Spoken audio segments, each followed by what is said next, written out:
The guilds, origins and evolution. Popular notions of the medieval guilds rest on the misconception that they formed cartels, monopolies, and oligopolies. Some have even gone so far as to suggest they were a medieval equivalent to licensing and regulatory authorities or to labor unions. This misconception is an old one, with a helpful example from Adam Smith. People of the same trade seldom meet together, even for merriment and diversion. But the conversation ends in a conspiracy against the public, or in some contrivance to raise prices. From The Wealth of Nations, Chapter 10, Part 2. Now we note that Adam Smith was talking about guilds in his own time in 1776. As we should know, two institutions with the same name are not necessarily the same in function or purpose. The guilds are one example of an institution that underwent a substantial change through time. They went from free and voluntary associations of like-minded workers and craftsmen in medieval times to restrictive regulatory agencies under royal charter in early modern times.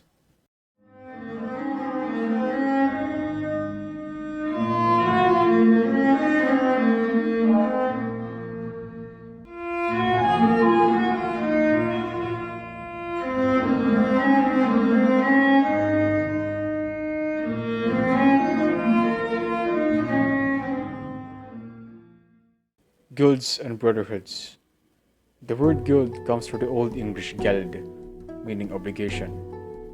In a wider sense, the Germanic cognate guild also referred to meetings in general.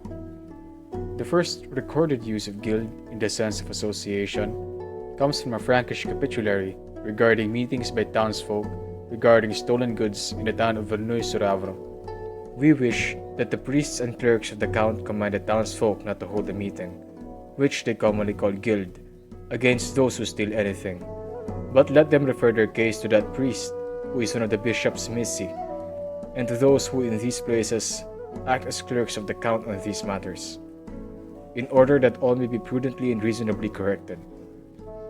From a Capitule Verneuil, 884 AD. These guild meetings formed to administer mob justice against thieves, with the local bishop ordering townsfolk to let the proper authorities handle them. The next recorded mention of guilds as meetings was in England proper. This is the ordinance which the bishops and reeves belonging to London have ordained and with weds confirmed, among our frithke gildas, as well Iorlish as Kiorlish, to supplement the dooms which were fixed at Creatanlia and at Exeter and at Tonrosfeld. Capitulary 3. That we count always 10 men together, and the chief should direct the 9 in each of those duties which we have all ordained, and count afterwards their hindens together, and one hinden man who shall admonish the 10 for a common benefit, and let these 11 hold the money of the hinden, and decide what they shall disperse when aught is to pay, and what they shall receive if money should arise to us at our common suit. And let them also see that every contribution be forthcoming, which we have all ordained for a common benefit, after the rate of 30 pence or 1 ox, so that all be fulfilled which we have ordained in our ordinances and which stands in our agreement. From the laws of London under King Athelstan, AD 930. Already, we see typical guild characteristics forming: a voluntary association of men contributing to mutual aid, security, and welfare, with confirmation from a local authority that they were allowed to form a brotherhood. The institution of the guild itself finds its roots in pagan times, with the Roman collegia being a direct predecessor. These Roman groups represented numerous persons bound to a distinct and collective legal entity. The Germanic comitatus surely also influenced these brotherhoods after Western Rome fell, introducing elements of brotherhood and oaths. Brotherhoods and associations continued into medieval times, sometimes bound by oath. Clergymen were wary of their pagan origins, but the institution was baptized by introducing collective welfare, whether material or spiritual. Thus, we see the guilds began and flourished as brotherhoods marked by voluntary mutual obligation and reinforced by oaths, ceremonies, and sociable feasting. Some brotherhoods also shifted from mere associations of like-minded men to associations based on craft and occupation. A charter from the city of Worms by Bishop Adalbert is quite telling. Be it known that Adalbert, Bishop of the Venerable Church of Worms, on the petition of Count Werner, and on the persuasion and advice of his ministers, has decreed that there shall be 23 fishermen of worms. To them he gave this charter on such condition, that if any of them should be assailed by and succumb to death, his nearest relative may succeed to his office by hereditary custom. But if the heir should fail to do this, let restitution to said office be made to the common council of the townsmen. In addition, the same bishop, on the advice of the above named, decreed that if anyone be found to have bought fish to retail them between the two towns of Sweltheim and Altrofen, or if he be taken by the said fishermen while making the said purchase, the fish will be taken away from him and equally divided among the townsmen. But he who has been taken in such purchase shall be led before the judges, and when judgment has been passed, 3 talents will be offered by him, 2 to the mayor, and the 3rd to the count. Those who catch fish are not prohibited from selling them, but the said 23 fishermen are not allowed to buy any before prime. Besides, for confirmation of this charter, lest it be subsequently destroyed by the advice or dissensions of anyone, the said bishop decreed with his ban that these 23 fishermen in times of purgation shall always present 3 salmon, 2 to the mayor and the 3rd to the count, and they shall confirm their charter every year by such an offering. It is this last case of productive activity that guilds are most known for, and which shall be the focus of our next section. Cooperatives and Fraternities. After the commercial revolution of the Middle Ages stimulated trade in agricultural surplus, industry and manufacturing also surged in what some medievalists call the medieval industrial revolution. Far from a destitute time of manual subsistence farming, the Middle Ages introduced machinery on a scale no civilization had seen before. As we had mentioned, decreases in the labor pool incentivized labor-saving machinery in agriculture. Beyond that sector, however, the industrial sector saw a period of dynamism and growth. In remote areas, the dominant industries were paper making, leather tanning, cloth fulling, and so on. These industries required machines to save on time and manual labor. To give one example of how mechanized rural areas had become, all 742 Cistercian monasteries had hydraulic systems capable of processing different raw materials: iron, olives, hops, wheat, cloth, and more. These systems produced depending on the time and place, with northern France producing wine from grapes in good harvest, beer from hops in bad harvest, southern France crushing olives for oil, and iron-rich areas making tools and parts, just to name a few specialties. Saint Bernard of Clairvaux himself, more famous for preaching the Second Crusade in futile alliance with Constantinople, wrote the following report on his native town's monastery. Entering the abbey under the boundary wall, which like a janitor allows it to pass, the stream first hurls itself impetuously at the mill where in a welter of movement it strains itself, first to crush the wheat beneath the weight of the millstones, then to shake the fine sieve which separates floor from bran. Already it has reached the next building.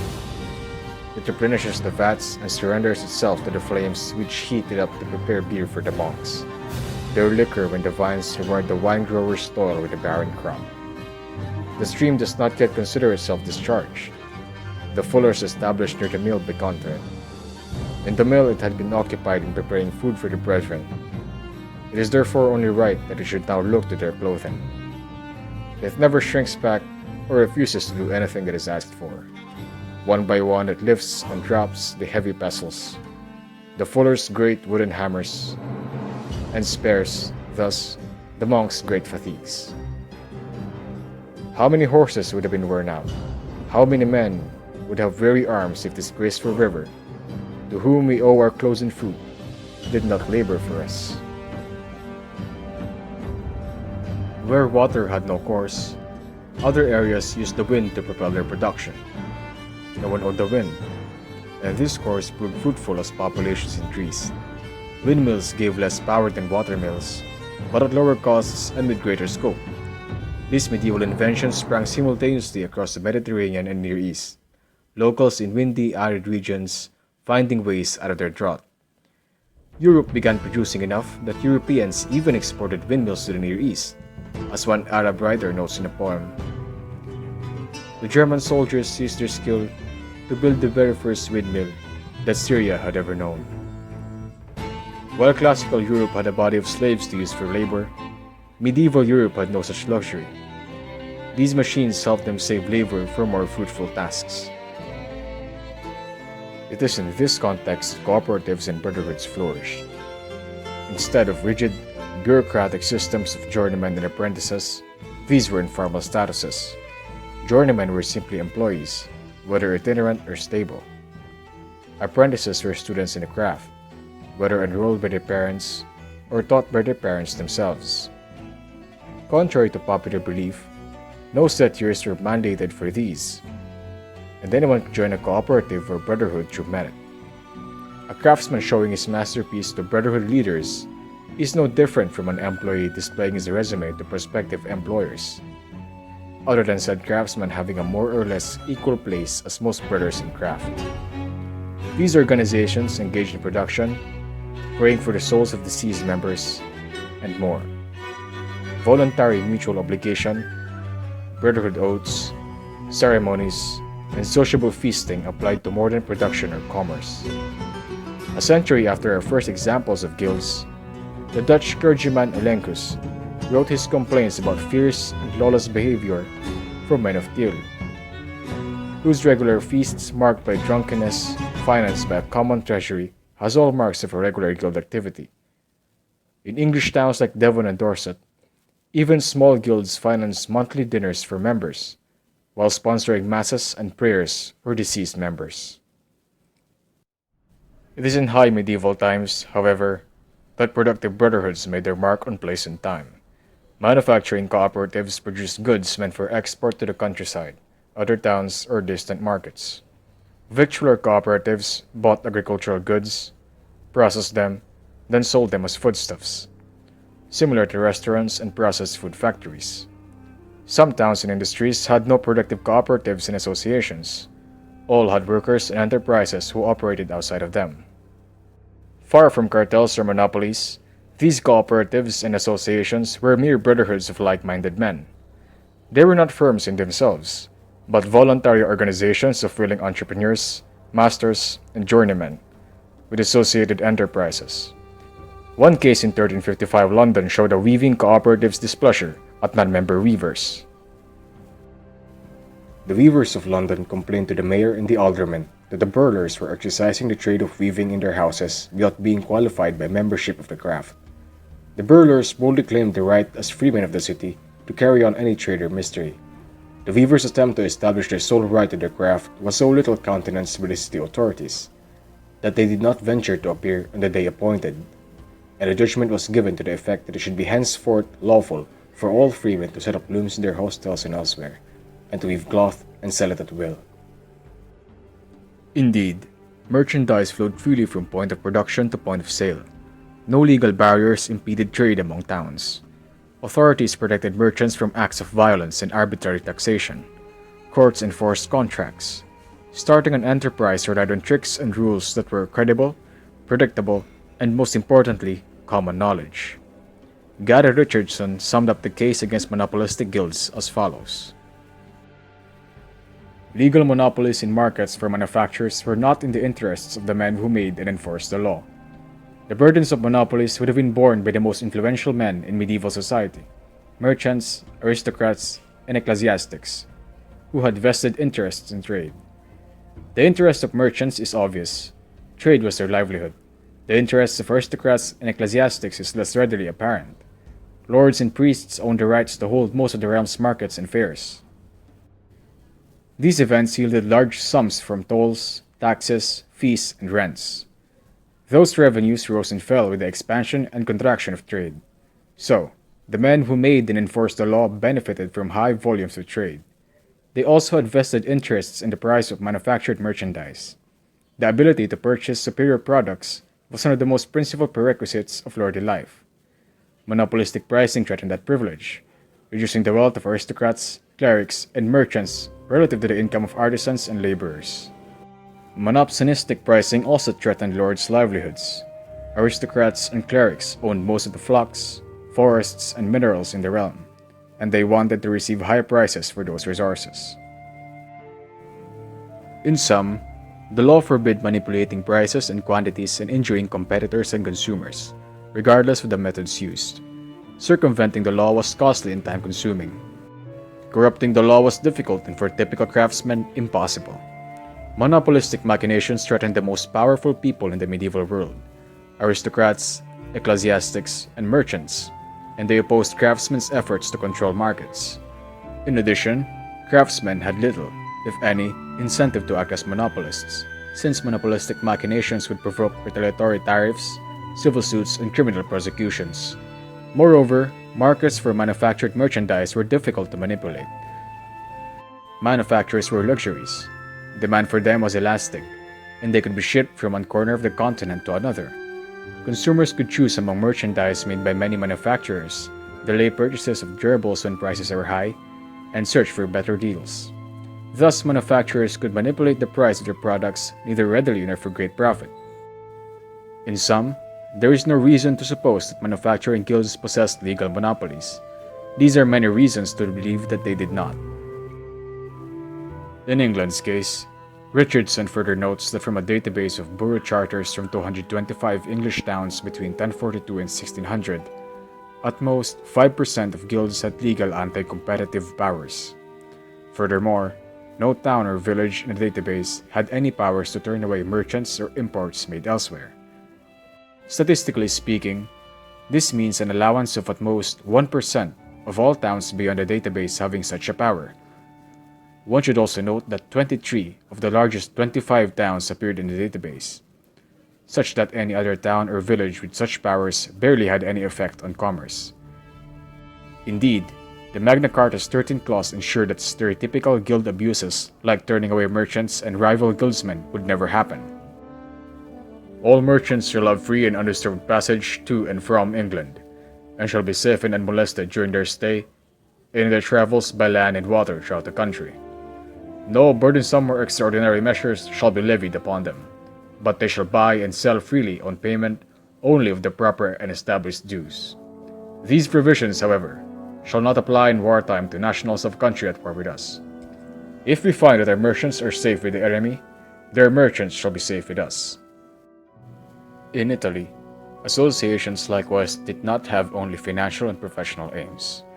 Their role, at least in the beginning, was to promote solidarity and mutual assistance among their members and to support religious celebrations.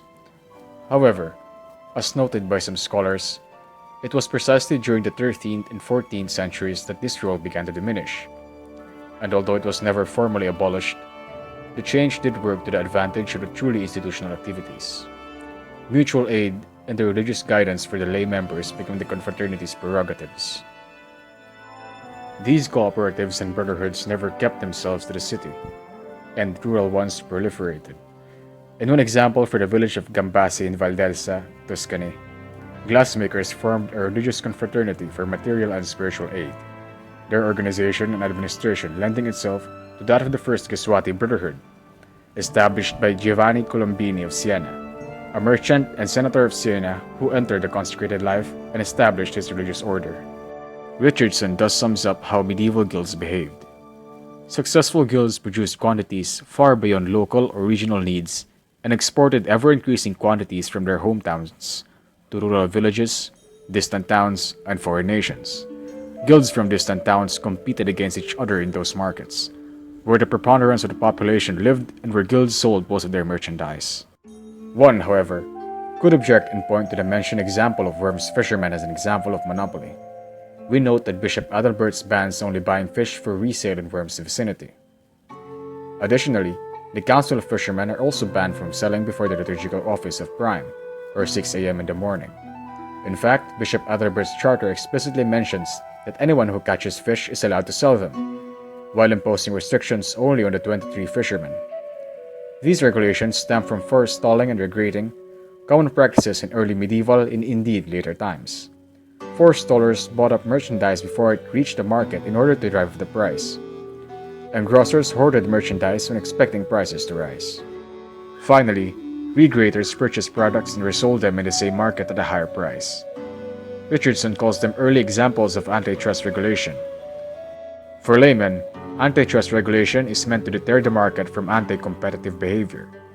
However, medieval incidents of these offenses went beyond mere anti-competitive behavior in its graveness, and reached assault and aggression.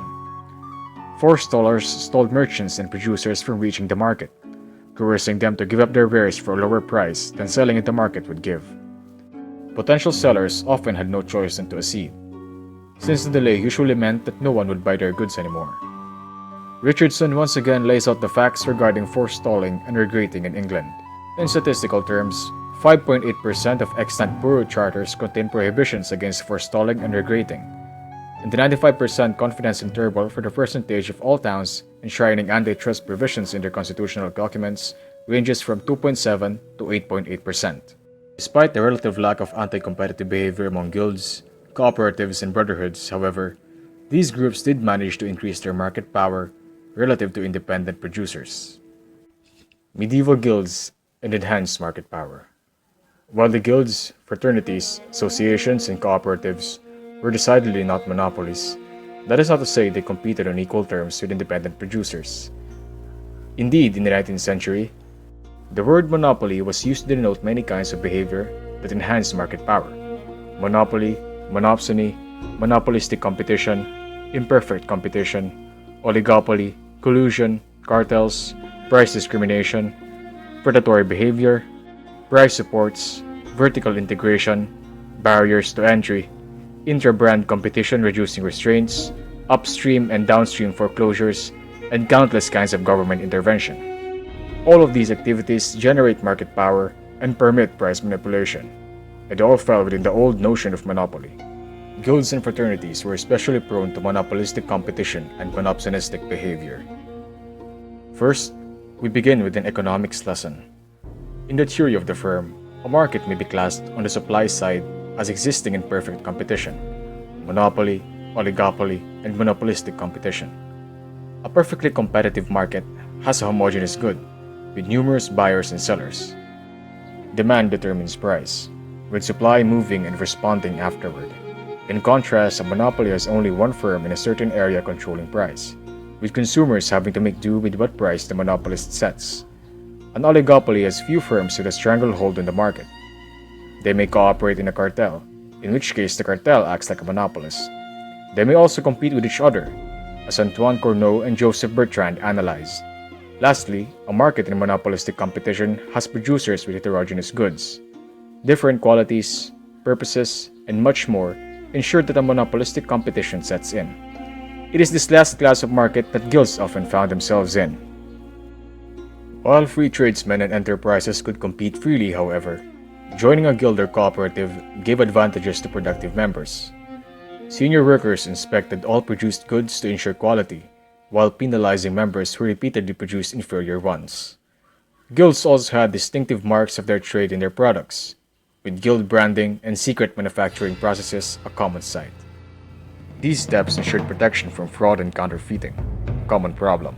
In fact, chemical analysis and statistical estimates show that 1/4 of Damascus steel swords collected by soldiers, aristocrats, landowners, merchants, and other parties in medieval times were in fact forgeries. Cooperatives and guilds made sure that everyone saw their trademarks, physical or quality-wise. These practices prefigured modern monopolistic competition, since the guilds supplied markedly different products from each other, often in competing niches. On the demand side, a market may also be classed as an oligopsony, with a few number of buyers, or a monopsony, with only one buyer. In the labor market, guilds also often found themselves in these situations. Some guilds slowed entry into their occupation locally by limiting the education of apprentices and hiring of journeymen. Other guilds monopolized regional labor markets. A handful of weaving guilds regulated production around their towns, and with the permission of the royal government, prohibited production in the countryside, forcing rural weavers to move to urban areas where taxes could be readily collected and quality could be accurately assessed. Lastly, some guilds also had the right to require all workers in a field to pay dues, now known as taxes, to the organization. The English census of 1388 contains two examples in cloth making. Both weaving guilds possessed the legal right to require all of their neighbors working in their occupation to pay dues to their organization. The small number of census returns reporting this right suggests that few guilds possess similar powers. Of guilds with extant returns, 4.08% collected mandatory contributions. Richardson notes that statistically, the 95% confidence interval for the percentage of all towns with this privilege ranges from 0.0 to 9.6%. Thus, the hypothesis that the percentage of guilds possessing limited local monopolies approached zero cannot be rejected, while hypotheses that 10% or more possess limited local monopolies can be rejected. This analysis suggests that less than 10% of all guilds possess such powers. Nonetheless, guild charters never allowed some workers to prevent others from practicing their craft. Even if the charters had been exclusive, they would not have created monopolies in the modern sense. Sole producers in a particular place must compete with producers located elsewhere. Guilds from different towns fought for customers in the rural villages, market towns, and periodic fairs where they sold most of their merchandise. Some guilds possessed monopoly power in their hometowns, but barriers to entry were porous, and controls over input markets could be circumvented easily. So, the monopoly power was limited. As we also mentioned before, guilds that legally had these powers comprised at most 5% of all. Despite limits on the guild's market power, however, some guilds' privileges on tax collection foreshadowed a trend in early modern times. The modern guild. The guilds and associations would fall from their original purpose and experience a substantial change in early modern times. In England, the first change came from Queen Elizabeth's 1563 Statute of Artificers. While anyone with skill, merit, or even connections could make it as a worker by himself before, now no one could take up a trade or craft officially recognized in England without serving at least 7 years apprenticeship. Employment also needed 1 year minimum in certain fields. Employees under 30 or unmarried could not leave their employ during the year's term without good and just cause and the approval of 2 justices of the peace or the town mayor, unless they came into an inheritance of at least 40 shillings or had property worth at least 10 livres. Those who left their employment without due cause were considered vagrant and faced heavy fines. Lastly, employers could also not let employees go without a quarter's notice, except for reasonable and sufficient cause with 2 witnesses. The guilds had to adapt to this new regulation by becoming cartels. The late Tudor era introduced intellectual property, an import from the continent. Initial regulations linked the quid, disseminating information about new inventions, with a quo, receiving monopoly rights over the invention for a time. Lawyers and courtiers set precedents on what the quid entailed, enabling monopolies over markets for productive cooperatives and guilds. While meant to stop problems over fraud and counterfeits, patents arguably exacerbated the market power and privileges that some guilds had in medieval times. Adam Smith thus summarizes the situation of modern England guilds in the late 18th century. In England, indeed, a charter from the king was likewise necessary, but this prerogative of the crown seems to have been reserved rather for extorting money from the subject than for the defense of the common liberty against such oppressive monopolies. Upon paying a fine to the king, the charter seems generally to have been readily granted, and when any particular class of artificers or traders thought proper to act as a corporation, without a charter, such adulterine guilds, as they were called, were not always disenfranchised upon that account, but obliged to fine annually to the king for permission to exercise their usurped privileges. From the World of Nations, Chapter 10, Part 2. Even so, English guilds held no more than a local monopoly. Guilds from towns still fought for customers in rural villages, market towns, and periodic fairs. However, gone were independent producers and competing cooperatives, for the stereotype of guilds holding cartel over a single town had set into place. One may remember above that intellectual property is a continental invention. Over there, fraternities and brotherhoods remained heterogeneous, but the same trend as in England developed. These dominated local government, stemming from earlier tax collection privileges. Similar events occurred. Labor regulations allowed the guilds to set quotas on new entrants, with Augsburg and Frankfurt notably restricting new master entrants yearly. In the Dutch city of Haarlem during the 1630s and 40s, painters' guild officials helped organize public auctions, raffles, and lotteries to stimulate demand, while publicly criticizing them as damaging and disrespectful to artists. Half a century later, Haarlem tailors demanded that fewer seamstresses be accepted lest profits go down. We find that guilds increasingly became bureaucratic, formal in regulations and bylaws, and prone to internal conflict. Despite these developments, the reality of modern guilds still falls short of many stereotypes. Most new members came from outside the city. Members' children rarely supplied more than 20% of new blood. Only in smaller towns and villages did preferential treatment to relatives occur more frequently. Foreign apprentices were also a common occurrence, with almost two-thirds of guilds recruiting half of their apprentices from foreign lands. Far from an exclusive institution, the modern guild was still welcoming and open to new members. However, we must emphasize that regardless of inclusivity, the guild's bureaucratic corruption made these institutions extractive. Darren Acemoglu, a Turkish economist, argues that institutions must be inclusive rather than extractive for a nation-state to survive, and that these traits are mutually exclusive in a dichotomy. The guild's example proves otherwise, with both inclusivity and extractiveness dominating in early modernity. Their downfall in the 19th century coincided with Western governments experimenting with new ways to support monopolies in business.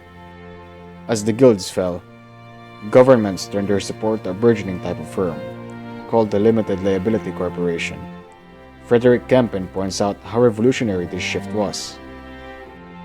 The fact that corporations had not, historically, been the form of organization of manufacturing enterprises and therefore were an innovation, must in itself have been a strong influence against the free granting of charters. Also, corporations have long been associated with the concept of monopoly.